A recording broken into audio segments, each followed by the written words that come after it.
Hello everyone, welcome to my YouTube channel. From this particular video, we'll be starting to solve the problems on RPF, that is Recognized Provident Fund. The question is on the screen. Calculate the taxable amount of annual accretion to RPF, that is Recognized Provident Fund, from the following information. So Mr. X is the assessee who is an resident. His basic salary is 10,000 per month. Per month. So we have to convert it into per year or per annum. Commission received by him on the basis of turnover. Sales ಮೇಲೆ ಅವನಿಗೆ commission ಬಂದಿದೆ. So 5 lakh sales ಮಾಡಿದ್ದಾನೆ. ಆ 5 lakh ಮೇಲೆ ಅವನಿಗೆ 10% ಅಷ್ಟು commission ಕೊಡಬೇಕಾಗುತ್ತೆ. Employer's contribution to RPF. This is only, see, employer's contribution we will not consider. We will consider only employer's contribution. Employer's contribution to PF is 15% of the salary. Employee total 15% of the salary contribute ಮಾಡಿದಾನೆ. Next, interest credited on 30th June to RPF balance at 14% is 50,000. So interest credit ಆಗ್ತಾ ಇದೆಯಂತೆ. 30th June interest credit ಆಗ್ತಾ ಇದೆ. So based on this, we have to calculate the taxable RPF. Okay, the taxable RPF of Mr. X, who is a resident. So we have to take a table with 3 columns. First, always you have to write employer's contribution. Employer ಎಷ್ಟು contribute ಮಾಡ್ತಾ ಇದ್ದಾನೋ ಆ amount ಅನ್ನು ಬರೀಬೇಕಾಗುತ್ತೆ. So here they have clearly told that employee is contributing 15% of the salary. Employer ಇಲ್ಲಿ 15% of the ಸ್ಯಾಲರಿನಲ್ಲಿ contribute ಮಾಡ್ತಾ ಇದ್ದಾನೆ. Now we have to find out the 15% of the salary. 15% of the salary, if you want to calculate, then first we have to calculate what is salary. So working note, in that first working note will be calculation of salary. So the formula to calculate salary for the RPF is basic salary, okay, plus DNS pay plus DNS allowance which enters into retirement benefits plus commission. So based on this information we have to calculate.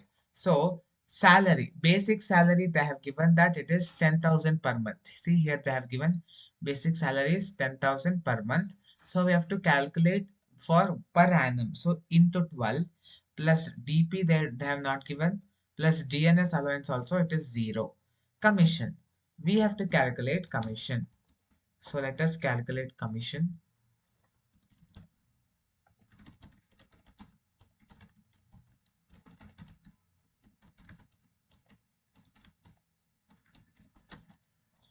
Calculation of commission. So commission will be based on the turnover. Based on turnover. Turnover ಮೇಲೆ ಕೊಡೋದು. So turnover is 5 lakh. Question ಅಲ್ಲಿ ಕೊಟ್ಟಿದ್ದಾರೆ 5 lakh. Okay, at 10% commission. Commission ಬಂದು 10%. So commission will be 5 lakh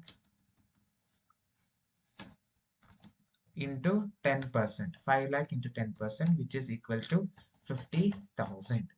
Commission is to 50,000. So plus commission 50,000. So total it will be 1,20,000 plus 50,000.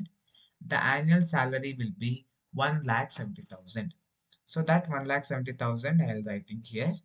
So the employer is contributed 15%. So 1,70,000 into 15%. That is the RPF contributed by the employee.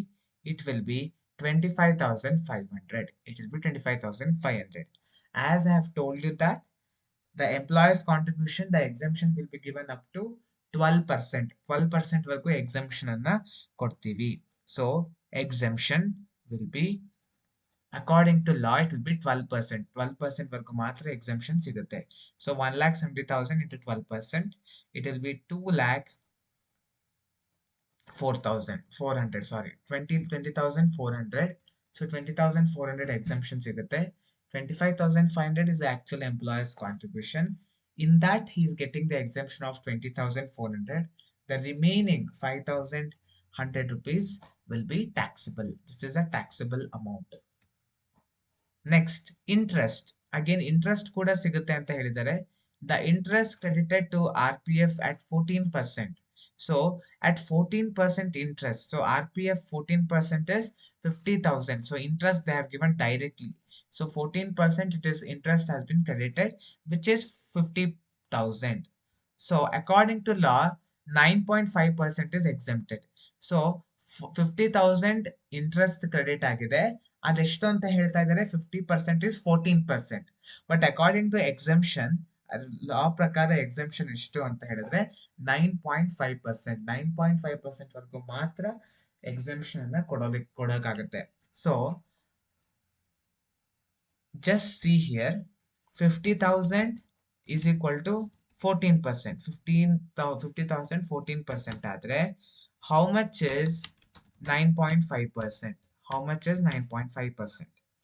ಇದು ಗೊತ್ತಾಗ್ಬೇಕಂದ್ರೆ ನಮಗೆ 50,000 into 9.5 divided by 14 ಮಾಡಬೇಕಾಗುತ್ತೆ. Then we will get 33,925. This 33,929 is exempted. 33,929 is exempted. So out of 50,000, if 33,929 is exempted, then remaining 16,071 rupees will be taxable. So add both 5,100 plus 16,071 rupees, you will get the taxable provident fund, that is 21,171 rupees. So this is how you need to calculate RPF, or taxable recognized provident fund. Hope you have understood how to calculate this problem. In my next video, I'll come back with some more problems.